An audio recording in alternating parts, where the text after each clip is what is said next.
PadreIri.com presenta Un faro en el horizonte. Historias de un santo. 26 de diciembre. San Esteban. Uno de los primeros diáconos y el primer mártir cristiano. Su fiesta es el 26 de diciembre. En los Hechos de los Apóstoles, el nombre de Esteban se encuentra por primera vez con ocasión del nombramiento de los primeros diáconos. Habiéndose suscitado insatisfacción en lo relativo a la distribución de las limosnas del fondo de la comunidad, los apóstoles eligieron y ordenaron especialmente a 7 hombres para que se ocuparan del socorro de los miembros más pobres. De estos 7, Esteban es el primer mencionado y el mejor conocido. La vida de Esteban anterior a este nombramiento permanece casi enteramente en la oscuridad para nosotros. Su nombre es griego y sugiere que fuera un helenista, esto es, uno de esos judíos que habían nacido en alguna tierra extranjera y cuya lengua nativa era el griego. Sin embargo, según una tradición del siglo V, el nombre de Estéfanos era solo el equivalente griego al del arameo Kelil, del sirio Kelilá, corona, que puede ser el nombre original del protomártir, y fue inscrito en una losa encontrada en su tumba. Que Esteban fuera discípulo de Gamaliel se ha deducido a veces de su hábil defensa ante el Sanedrín, pero no ha sido probado, ni sabemos tampoco cuándo y en qué circunstancias se hizo cristiano. Es dudoso que la afirmación de San Epifanio, contando a Esteban dentro de los 70 discípulos, merezca algún crédito. Su ministerio como diácono parece haberse ejercido principalmente entre los conversos helenistas con los que los apóstoles estaban al principio menos familiarizados, y el hecho de que la oposición con la que se enfrentó surgiera en las sinagogas de los libertos, probablemente los hijos de los judíos llevados como cautivos a Roma por Pompeyo en el año 63 a.C. y liberados, de ahí el nombre de Libertini, y de los Cirineos, y de los Alejandrinos, y de los que eran de Sicilia y Asia, muestra que habitualmente predicaba entre los judíos helenistas, que era destacadamente idóneo para este trabajo. Sus facultades y carácter, que el autor de los Hechos desarrolla tan fervientemente, son la mejor indicación. La Iglesia, al escogerlo para diácono, le había reconocido públicamente como un hombre de buena fama, lleno de espíritu y sabiduría. Era un hombre lleno de fe y de Espíritu Santo, lleno de gracia y de poder. Nadie era capaz de resistir sus poco comunes facultades oratorias y su lógica impecable, tanto más cuanto a sus argumentos llenos de energía divina y la autoridad de la Escritura. Dios añadía el peso de grandes prodigios y señales. Grande como era la eficacia de la sabiduría y el espíritu con que hablaba, aún así no pudo someter los espíritus de los refractarios. Para estos, el enérgico predicador se iba a convertir pronto, fatalmente, en un enemigo. El conflicto estalló cuando los quisquillosos de las sinagogas, de los libertos y de los cirineos y de los alejandrinos y de los que eran de Sicilia y Asia, que habían retado a Esteban a una discusión, salieron completamente desconcertados. El orgullo herido inflamó tanto su odio que sobornaron a falsos testigos para que testificaran que le habían oído pronunciar las palabras blasfemas contra Moisés y contra Dios. Ninguna acusación podía ser más apta para excitar a la turba. La ira de los ancianos y los escribas ya había sido encendida por los primeros informes de la predicación de los apóstoles. Esteban fue detenido, no sin violencia parece. La palabra griega sinerpasan implica algo así, y arrastrado ante el Sanedrín, donde fue acusado de decir que Jesús, ese nazareno, destruiría este lugar, el templo, y cambiaría las costumbres que Moisés nos ha transmitido. Sin duda, Esteban había dado con su lenguaje alguna base para la acusación. Sus acusadores aparentemente cambiaron en ultraje ofensivo atribuido a él una declaración de que el Altísimo no habita en casas hechas por la mano del hombre.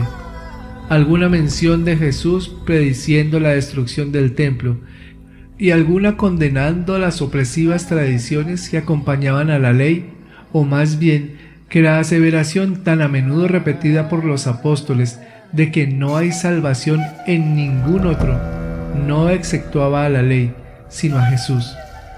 Aunque pueda ser esto así, la acusación le dejó impertérrito, y todos los que se sentaban en el Sanedrín vieron su rostro como el rostro de un ángel. La respuesta de Esteban fue una larga relación de las misericordias de Dios hacia Israel durante su larga historia y de la ingratitud con que durante todo el tiempo Israel correspondió a esas misericordias. Este discurso contenía muchas cosas desagradables para los oídos judíos, pero la acusación final de haber traicionado y asesinado al justo, cuya venida habían predicho los profetas, provocó la rabia de una audiencia formada no por jueces, sino por enemigos. Cuando Esteban miró fijamente al cielo y vio la gloria de Dios, y a Jesús que estaba de pie a la diestra de Dios, dijo: «Estoy viendo los cielos abiertos, y al Hijo del Hombre que está en pie a la diestra de Dios». Se precipitaron sobre él y le sacaron de la ciudad para apedrearlo hasta la muerte. La lapidación de Esteban no se presenta en la narración de los hechos como un acto de violencia popular. Debe haber sido considerado por los que tomaban parte en él como la ejecución de la ley. Según la ley, o al menos según su interpretación habitual, Esteban había sido sacado de la ciudad. La costumbre exigía que las personas que iban a ser lapidadas fueran colocadas en una elevación del terreno, desde donde, con las manos atadas, serían luego arrojados abajo.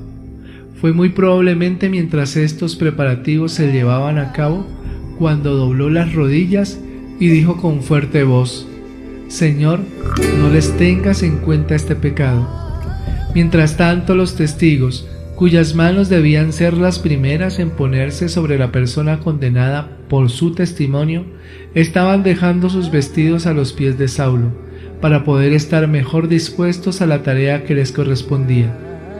El mártir orante fue arrojado, y mientras los testigos estaban empujando sobre él una piedra tan grande como los dos hombres pudieran llevar, se le oyó pronunciar su suprema plegaria: «Señor Jesús, recibe mi espíritu». Poco podía la gente presente, que lanzaba piedras sobre él, imaginarse que la sangre que derramaban era la semilla de una cosecha que iba a cubrir el mundo. Los cuerpos de los hombres lapidados debían ser enterrados en un lugar designado por el Sanedrín. Si en este caso insistió el Sanedrín en su derecho, no podemos afirmarlo.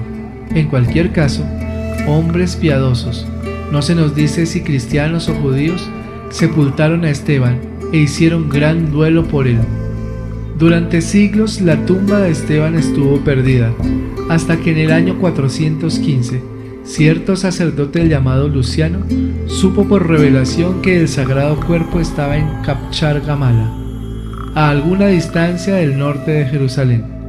Las reliquias fueron exhumadas y llevadas primero a la iglesia de Monte Sión, luego, en el 460, a la basílica erigida por Eudocia junto a la puerta de Damasco, en el lugar donde, según la tradición, tuvo lugar la lapidación. La opinión de que la escena del martirio de San Esteban fue al este de Jerusalén, cerca de la puerta llamada de San Esteban por ello, no se oyó hasta el siglo XII. El sitio de la basílica de Eudocia se identificó hace unos 20 años y se ha erigido un nuevo edificio sobre los viejos cimientos por los padres dominicos. La única fuente de información de primera mano sobre la vida y muerte de San Esteban son los Hechos de los Apóstoles. Oración a San Esteban mártir. Dichoso tú, Esteban, que por proclamar tu amor a Cristo en la tierra, te fuiste a acompañarlo a Él en el cielo. Haz que seamos muchos, muchísimos, los que con nuestras palabras y buenas obras nos declaremos amigos y seguidores de Jesús en esta vida, y seamos sus compañeros en el gozo eterno del paraíso. Amén. Gloria al Padre, y al Hijo, y al Espíritu Santo, como era en el principio, ahora y siempre, por los siglos de los siglos. Amén. Señor nos bendiga, nos guarde de todo mal y nos lleve a la eternidad. Amén. Feliz y bendecido día. La Virgen me los acompañe hoy y siempre.